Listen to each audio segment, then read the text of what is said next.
238 మందికి వాళ్ళు వండే అన్నం చూస్తే బెత్తరపోతాం మనం. మన ఇళ్ళలో కూడా అంత నేను సోమాలు వేసినా కూడా అంత నీట్గా క్లియర్గా వండుకొని తినలేనేమో అనిపించింది, అంత బాగుంది. ఈరోజు వాళ్ళకి 6 నుంచి 10వ తరగతి మొత్తం ఫ్రీ. అంతే తప్ప ఈ ఎమ్మెల్యే ఫోన్ చేశాడు, ఆ మినిస్టర్ ఫోన్ చేశాడు అని చెప్పేసి రికమెండేషన్గా పిల్లకాయలు తీసుకొచ్చి పెట్టే పరిస్థితులు ఆ స్కూల్ లేదు. ఏ ప్రభుత్వం అయినా ఇంతవరకు అలాంటి పథకాన్నే ప్రవేశపెట్టలేకపోయింది.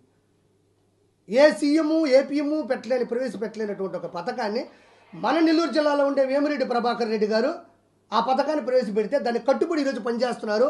రెండోది, ఇది విద్య, విపిఆర్ విద్య, వేమిరెడ్డి ప్రభాకర్ రెడ్డి గారి వైద్య ఉంది.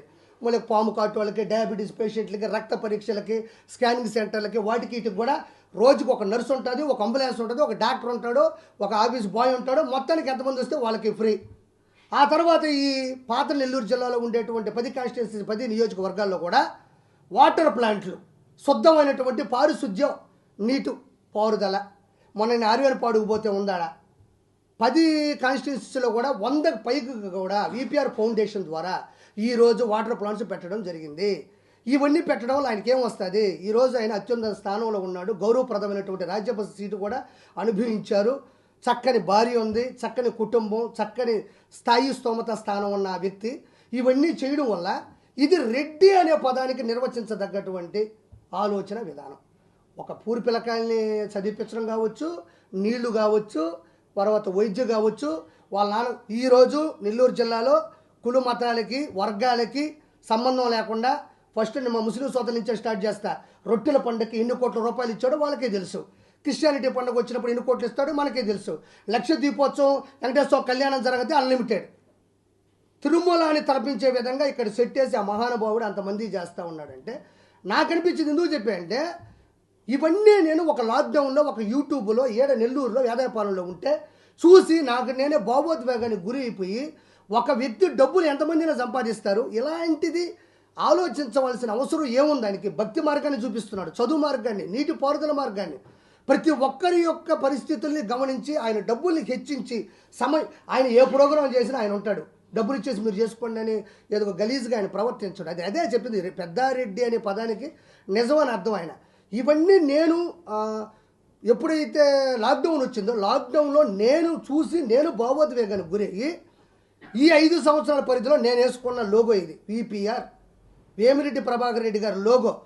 నేను జబర్దస్త్ మానేసిన తర్వాత వేసుకున్న ఈ లోగో మీరు అదిరింది కామెడీ స్టార్స్లో యూట్యూబ్లోకి వెళ్ళి చూస్తే ప్రతి దాంట్లో కూడా ఈ స్కిట్లో ఈ లోగో కనబడుతుంది. ఇప్పటికిప్పుడు ఈ లోగో వేసుకోవడం వల్ల నేను సాధించేది ఏముంటుంది? నాకు రాజకీయం అవసరమా? నేను ఏదో కమెడియన్ని ఒక చేపల పులుసు పెట్టుకొని నేను నెల్లూరులో కూడా పెడదామని వచ్చిన. ఎందుకు వచ్చినాను నేను ఇక్కడికి? నాకేం అవసరం?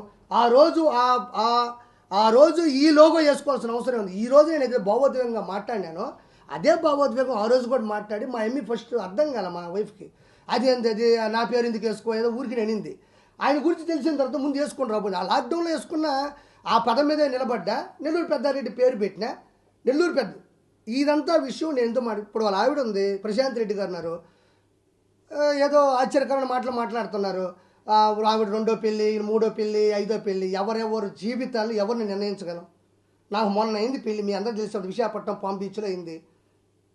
ఎప్పుడు వచ్చినాను నేను ఇండస్ట్రీకి, ఎప్పుడు పెళ్లి చేసుకున్నాను, ఎవరి పెళ్ళిళ్ళు ఎప్పుడైనాయి, ఎవరెప్పుడు పెళ్ళి చేసుకోవాలా, ఎవరిని చేసుకోవాలని ఈ గాడిద నిర్ణయిస్తాడు. ఇటు కోవూరు ప్రసన్న కుమార్ రెడ్డి అనేవాడు ఇందా చెప్పాను కదా, యుద్ధం చేస్తే మగాడికి మధ్య ఉండాలి తప్ప, ఒకవేళ ఆడమనిషికి గొడవ జరిగితే ఆడమనిషికి ఉండాలి తప్ప, ఆడవాళ్ళతో సంబంధం లేని రాజకీయ పార్టీలకు ఉండేటి ఈ నెల్లూరులో నల్లపరెడ్డి శ్రీనివాసరెడ్డి గారు కావచ్చు, మాగుంట సుబ్బారెడ్డి గారు కావచ్చు, నేదుమల్లి జనారెడ్డి గారు, వీళ్ళంతా కూడా చాలా హుందాగా బతికేటోళ్ళు.